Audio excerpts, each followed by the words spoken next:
मंदार फूल आपको धनी कराइदेव। नमस्कार फ्रेंड्स, आपको हृदय स्वागत जनाऊँगी।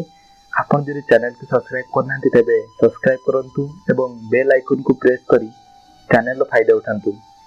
मंदार फूल को प्राय समस्त जानिथिबे, किंतु एहार उपकारिता विषय हुए तो बहुत कम लोक जानिथिबे।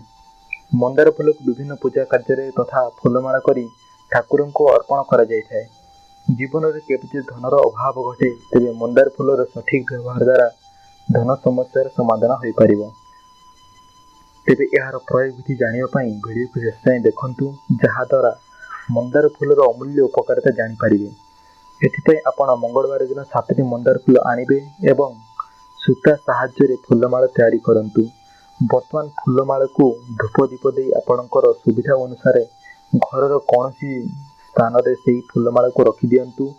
प्रत्येक दिन स्नान सरिला परे सेही फूलमाला को आपण नमस्कार करंतु।